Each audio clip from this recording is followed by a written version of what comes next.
Hello everybody and welcome back to another episode of Newtropic Zoo. The zoo is really starting to come together now, and in last episode we created this plaza area with some facilities for children. But most importantly, in this episode we're going to be creating another habitat. And the animal that we're going to create this habitat for is the red fox. It's going to be at the beginning of the zoo in this zone here, just right of the entrance itself and just before the restaurant. Yeah, so it's going to go in this section here, and it's probably going to be the habitat what the guests actually see first when entering this zoo. So it's kind of like the initial attraction for guests to pay to come into the zoo. We've already got our habitat in. We've done our first habitat, and that was for the aardvarks just left of this red fox build. So I wanted this kind of like in your face, very simple but very effective. Again, we're going to go with the same colour schemes. We're going to go modern, we're going to go tropical. It's going to blend in very nice. Let me know in the comment section below if you do think it does come out looking like it does suit this zoo. I'm open to suggestions with this zoo as well. At the end of me creating this zoo, I'm going to put everything on the Steam Workshop so you can have a little zoo tour yourself. And obviously I'm going to do a zoo tour on the channel as well. I'm very excited to do. But nowhere near complete. Last episode we did the splash pad. What you can just see in the distance there, the plaza area splash pad. If you've not already seen that episode, or you've not seen any of the episodes of Newtropic Zoo, then go and check them out before you jump into this video so you can catch up and know where we're at. Right, with this build, we went with the plaster pieces, the natural colour of the plaster pieces this time. We've got a lot of dark greys in this zoo, and I wanted to bring things a little bit alive, so I will do the roof in the dark grey, but for the majority of this build we're going to get rid of the dark greys and go with this natural plaster piece colour. This is the natural colour it comes in. I think it looks really good. It's kind of like not dark grey, it's kind of like a light grey, like almost a whitish, isn't it? See, we're just creating the actual floor here. This is going to be the custom floor. I do change it, and you'll notice that a lot with my builds, and I do suggest you doing this when creating habitats and stuff in your zoos yourself. If you're not happy with something, just deal with it. Don't put up with it. Just go back. If you've got new ideas, go back and change it. And that's what I did. I created this path. We do end up changing it. But all we have to do is duplicate this this custom made path in. We're going to add it to the grid. I've shown how to do this in tutorials. And then on the left hand side, we're going to add like wooden planking. It's going to be two separate viewing areas. So this diagonal kind of like lift it up here, if that even makes sense. This section of building here is going to be one viewing area. It's going to be quite a large viewing area, and it's going to be where the animals sleep and rest and recuperate and get a little bit of privacy from our guests. We're going to have a backstage area as well where they can do that. And then the main viewing area is this, what you can see me lowering these plaster piece walls down now. So this is going to be the main viewing area, left and right, two separate ones. Let's add some detailing like the mesh on the left and the glass on the right. So our main viewing areas are in, so let's add a little bit of detailing, again with the metal pieces. They're not actually metal, they're actually conservation pieces recoloured to black. Well, you get the point, they look like metal. I've used this a lot throughout this zoo, this technique. Now we're going to create the actual entrance. We're going to create two separate entrances. Actually, there's three separate entrances. So we've got two on this back wall here, which is going to be for the zookeepers on the left, the taller one, and then for the actual animals, we don't need a large one. They have quite a small hitbox, so they can just run underneath this actual small gap, what you see me creating. Just adding the wall here. I really struggled with actually how I wanted this to look, but I just kind of copied the other side, but more lower down. I wanted different height variants. Because it's quite a simple build, I do height variants and a lot of detailing to make it stand out and make it look a little bit more better. Right, this is going to be kind of like the entrance from the inside to the outside for the animal. So I'm going to slow this down a little bit now, just so you can see how we do it. We're using the mesh and we're using the black conservation pieces again to look like metal, keeping that same theme. And this is what you would see in like a pull down or automatic gate, what separates the backstage area to the guest viewing area for the animals. I want it to give the impression that the zookeeper could come down, press a button, or just manually pull it down and separate it if you need to separate it from the outside, if the animals need a bit of privacy, or the vets need to do a little bit of work on the animals or check them out. This is stuff you will see in a zoo in real life, and I do tend to do this in a lot of my builds. Realism aspects really create better habitats in Planet Zoo. So once we've got these custom made kind of like holders, these knobs, these shutter pieces down, I just wanted to duplicate it over and put it on the other side again to separate this area as well, where the sleeping area is going to be all the animals. I say it all the time, once you've done one piece, you've done it all. I did one gate, and then I can use that gate in multiple locations of this habitat. Well, not just this habitat, this zoo, and you'll see soon that I actually take some backstage areas from my first habitat, the aardvark habitat, and put it in this habitat. And this is one of the things that I underestimate about creating a zoo. If you are new to this series, Newtropic Zoo is a modern zoo based in the grasslands of Africa, but it's actually the first zoo I have ever created. Normally I create habitats, record me creating a habitat or a building or a shop or something like that, and then upload it to YouTube. This is my first time creating a whole zoo, and one of the benefits of that is building something and then duplicating it over or copying certain bits into other habitats around the zoo. That's one of the benefits of creating a whole zoo. Right, creating this custom door now. This is the door, what's going to be used. Well, it's not going to be used, is it? It is a custom door. You zookeepers can actually use it. They can pass through it, but it's not going to be usable by our zookeepers. But it looks authentic, it looks realistic, and it adds to the build. Just using the mesh pieces on top so it looks like the zookeeper can actually see through, see how our animals are doing from the separated backstage area. We've got the metal piece at the bottom, and then we just created a custom door really. And guess what we're going to do? We're going to duplicate that over and put it on the other door slot, like I just said. Very handy way to do it. For the knobs, we're going to add this. I think this is the lighting fixture. Or the bracket, the New World bracket. I'm not sure. Or it might be the conservation piece backstage. I don't know. But this is a brilliant piece to add as doorknobs. It just really works well and looks like an actual handle, doesn't it? Right, this is what I changed the floor to. I literally just copied the floor from the outside of the restaurant, what we've already built in a previous episode, and put it here. It just works better and suits. Right, let's add some trim. So we're going to add the conservation pieces, the natural colour, to give a trim to the walls. And then we're going to do the same on the inside to stop the animals from scratching the plaster off. And then we're going to obviously add the sign for the red fox.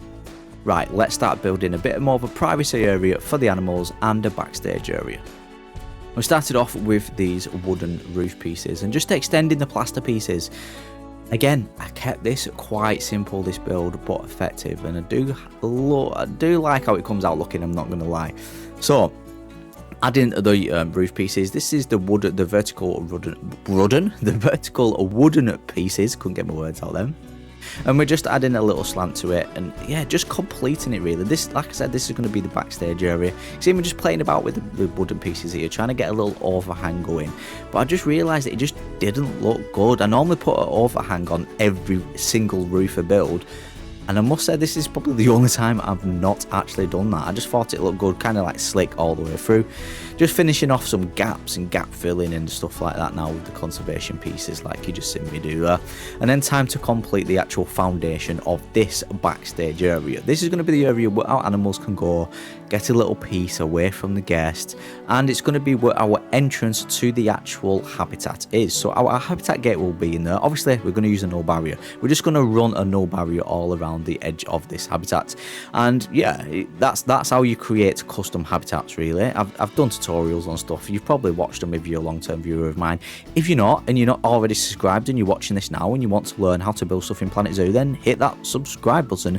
And for everyone, even if you're subscribed or not, if you're enjoying this series and you're enjoying this video, then hit that like button. Please hit that like button.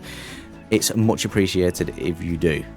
At 10,000 subs, I actually am going to do a giveaway as well. We recently hit 7,000 subs on the channel and 1 million views, which is just absolutely mind-blowing. It's honestly like, I've got screenshots on my phone of hitting 25 subs and being happy, like thinking, wow, 25 people in the world that I don't know are watching my videos and learning something from it or getting entertained.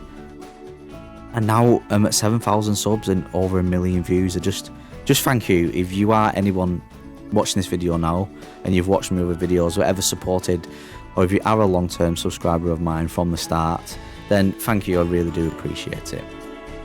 And actually, it will be very interesting to know of how you found my channel, or what was the first video that you seen of mine. Was it a tutorial? Was you trying to look something up how to do something in Planet Zoo? Let me know in the comment section below. What was the first video you saw from me? What got you to subscribe? What, do you know what I mean? What got you interested in my channel? It'll be very interesting to know that. Right, just putting the plaster pieces floors down in the backstage area here. Again, I always put plaster pieces in the actual backstage area. It just looks cleanable. if that makes sense. It looks like our zookeepers will have a nice time cleaning it and it'll be easy to clean. But I've just lifted the roof off. The reason I do this is just so I can see. I always suggest building roofs last, but lately I build roofs to see how they look first, but then I just lift them up. I can lift them down at any point I want, can't I? So let's build the actual interior, which I struggled with ideas. I'm not going to lie to you. It's going to be quite a small backstage area for our zookeepers anyway. We're going to add some little shelving and little conservation pieces and brushes and shovels and stuff like that. We're going to add that. And a little notice board we end up adding. But it is quite a small backstage area. I wanted more of the area to be for the animals, for privacy for the animals. We're just going to add this glass paneling, which kind of gives like the impression that our zookeepers can come into this backstage area. By the way, guests can't access this area, but they can come in and see how our animals are doing without actually going in the habitat. Just a little spine on them. Right, the habitat gate is going in there on the left. I have to delete some paths because you know what the pathing system is like in this game, especially when you try to place habitat gates and barriers. It's just a nightmare. It just doesn't want to work, does it? So we are going to be left with a gap at the back of the habitat. I'm going to show you how I go about covering certain annoying gaps. Just running a null barrier, and this is how you do it, by the way. If you are curious and you don't know how to work with null barriers, you just run it round the outside of the habitat and then join it in again. Make sure everything's covered where you want your animals to go. Don't worry about them escaping. As long as your building pieces are high enough, they will not escape. Alright, let's start adding a different floor to this area here, so it looks like it's more tailored towards the actual zookeepers instead of the animals. We're going to add a little trim on these glass panel and all these little details. I say it all the time, but details really do matter in anything you build in Planet Zoo. It just makes everything come together and look a bit more better. When you got one side, you got them all, so I just duplicated it over, moves the little kind of bit stuff over because it kind of like poked out the wall a couple of times. But yeah, we've got like a proper glass panel. Now to add the door, again, we're going to use the same conservation pieces painted to black to look like metal. I'm probably fed up in me saying that now, but yeah, it just looks really well and it suits really well, and there's just little detailing. So now we're going to start building up this backstage area. Now I've actually got a tutorial on the channel about backstage areas, step-by-step tutorial as well, and this is something what I really do enjoy adding. This is kind of like a board. You would see something like this in a backstage area of a zoo and any business really. It's kind of like a pin-up board, so you'd pin like notices like you can see me pinning on here, and pieces of paper, and like animals have been fed at this time, and this animal did this at this time, any animals will get pregnant, there'll be notices. It's a way for staff to communicate between each other without actually talking, kind of like a changeover, a shift kind of thing. Right, on the inside we're going to add some props. We're going to add some backstage props, some buckets and a horse and stuff like that, some washdown facilities for the backstage area, to get rid of the poo. I nearly swore there. I don't really like, I'm going to say it, shit. I don't really like swearing on this channel because, you know, the people who play Planet Zoo are so wide in age range, but my analytics on Planet Zoo on my channel actually does say between 20 and 40 years old is kind of like my audience, so maybe I should swear a little bit more. I don't swear a lot anyway, like in my personal life. I'm not a big swearer. I just think you can articulate yourself in better ways than using swear words. Obviously there's a time and a place to use a swear word, and maybe, you know, describing animal feces is one of them. I can say shit. But yeah, I don't really swear a lot, but sometimes I think, I shouldn't swear on YouTube, but my audience is quite old. So if you are 20 to 30 years old watching this, don't think you're old. I'm 30 years old myself, if you didn't know. Yes, I am 30 years old. I'm getting old now, and I've got a son who's nearly 8 years old, which is just mind-blowing. Where does the time go? Honestly, where does time go? Life's too short, people. Make the most of it. Right, just adding the paneling to the inside again, so it gives the impression that the animals can't scratch the plaster off the inside. I've put a cage around the props, again, realism aspects, to make it look like our animals can't, you know, take a horse and destroy the horse and run around with it around the zoo. Those pesky foxes do like getting in places, don't they? Especially in my bins, not the red fox, just a normal fox. Yeah, they seem to be getting in my bins a lot where I live. I live in England, in Greater Manchester, and they do tend to come in my backyard and try to get in my bins, which is a bit of a pain in the arse. But anyway, moving on from foxes in bins, finishing off this paneling, we're going to add a trim of the conservation pieces once again, and that'll nearly finish it off. Once the trim is in, we are done, and that's pretty much the inside of this habitat complete, and the backstage area complete. Just need to wrap around more of these pieces here and finish it off, and we should be done. Again, simple but effective. Right, and now we're going to start adding the foliage and the front of house stuff, what our guests will be able to see. By the way, that log there on the left hand side, I didn't make it, ZHS Players makes it. Another content creator on YouTube, go and check it out. His stuff is amazing. That's like kind of like a sleeper log, I think it's called, on the workshop. Brilliant, I love it. We're going to add some quite simple detailing now with the foliage. We're going to add some rocks, we're going to add some logs, and obviously we're going to add some plants, but not a lot. We're going to keep it quite simple, again, but effective. I know I'm saying it a lot, but this habitat is simple but effective.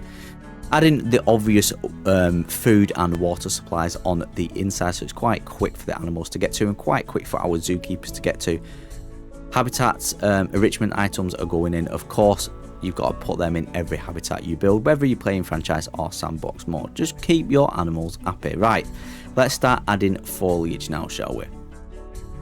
And I've just actually noticed that this video is going on for 16 minutes long, which is actually quite a long video from me, especially for a speed build. So if you are still around, thank you. Thank you for putting up with me for 16 minutes. It's much appreciated. And if you are still around and you're liking the video, then hit that like button. And watch me try to figure out what the hell I am doing with these pieces, because I struggled so much because it's such a small area.